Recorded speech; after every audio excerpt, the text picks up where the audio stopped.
Subscribe your YouTube channel Tark and Ark। Hello दोस्तों, take and arc channel पर आपका बहुत स्वागत है। लंबे समय से जेल में बंद दिल्ली के मुख्यमंत्री अरविंद केजरीवाल को आज यानी शुक्रवार को सुप्रीम कोर्ट से जमानत मिल गई है। केजरीवाल को जमानत मिलने पर आम आदमी के कार्यकर्ता बहुत खुश हैं। आम आदमी कार्यकर्ता अपने सोशल अकाउंट पर लिख रहे हैं कि आखिरकार एएपी और केजरीवाल की ही जीत हुई। राजधानी दिल्ली के मुख्यमंत्री अरविंद केजरीवाल को कई महीनों बाद तिहाड़ जेल जमानत मिल गई है। शराब घोटाले में जेल में बंद चल रहे अरविंद केजरीवाल की जमानत से आम आदमी पार्टी में खुशी की लहर दौड़ गई है। आइए आपको बताते हैं कि आखिर अरविंद केजरीवाल को किन किन शर्तों पर सुप्रीम कोर्ट से जमानत मिली है। सीएम अरविंद केजरीवाल को 10-10 लाख के 2 मुचलकों पर सुप्रीम कोर्ट से बेल मिली है। वहीं सुप्रीम कोर्ट ने इस केस को लेकर सार्वजनिक टिप्पणी पर रोक लगाई है। सुप्रीम कोर्ट ने कहा है कि मुकदमे में केजरीवाल सहयोग करें। केजरीवाल को सीबीआई वाले केस में भी जमानत मिल गई है। केजरीवाल मामले में सुनवाई करते हुए दोनों जजों ने अलग अलग बातें रखी, जो मैं आपको पॉइंट वाइज नीचे बता रहा हूँ। पहला, केजरीवाल को 10-10 लाख के 2 मुचलके भरने होंगे। दूसरा पॉइंट, कोई भी सार्वजनिक टिप्पणी पर भी पाबंदी लगाई गई। तीसरा पॉइंट, सीएम केजरीवाल दफ्तर भी नहीं जा पाएंगे। चौथा पॉइंट, केजरीवाल किसी भी फाइल पर हस्ताक्षर नहीं कर पाएंगे। पांचवा पॉइंट, केजरीवाल को मुकदमे में सहयोग करना होगा। अगला पॉइंट, सीएम केजरीवाल को हरियाणा चुनाव में प्रचार करने पर कोई पाबंदी नहीं होगी। अगला पॉइंट, केजरीवाल को जब भी जांच के लिए बुलाया जाएगा उन्हें आना पड़ेगा।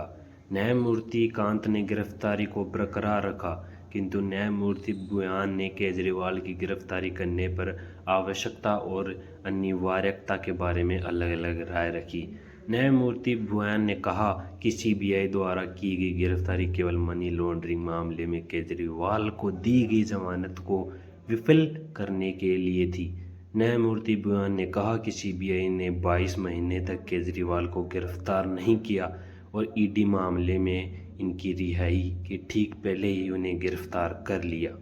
दिल्ली के मुख्यमंत्री अरविंद केजरीवाल द्वारा दायर याचिकाओं पर न्यायालय ने फैसला सुनाया, जिसमें उन्हें कथित दिल्ली शराब नीति घोटाला को लेकर केंद्रीय जांच ब्यूरो सीबीआई द्वारा दर्ज मामले में उन्हीं की गिरफ्तारी को चुनौती दी गई थी और जमानत मांगी थी।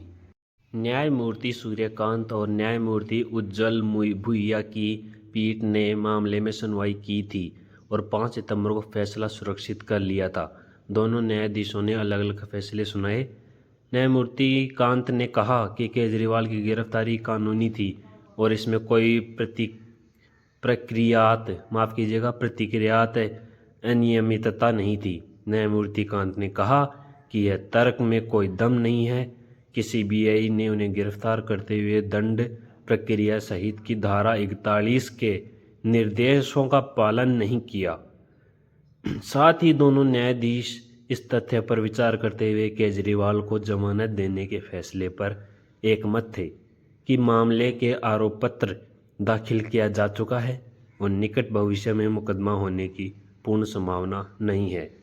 वहीं ईडी मामले में अंतरिम जमानत देते समय पीठ द्वारा लगाई गई शर्तें इस मामले में भी लागू होंगी। इसका मतलब होगा कि केजरीवाल मंत्री कार्यालय और दिल्ली सचिवालय नहीं जा सकेंगे। केजरीवाल की मौजूदा याचिका में दिल्ली उच्च न्यायालय के 5 अगस्त के आदेश को चुनौती दी गई है। इसके तहत सीबीआई की गिरफ्तारी के खिलाफ उनकी याचिकाओं को एकल न्यायाधीश ने पीठ ने खारिज कर दिया था और जमानत के लिए ट्रायल कोर्ट जाने की छूट दी थी। उन्होंने उच्च न्यायालय द्वारा उनकी जमानत याचिका पर विचार करने से इनकार करने को चुनौती देते हुए एक विशेष अनुमति याचिका भी दायर की थी।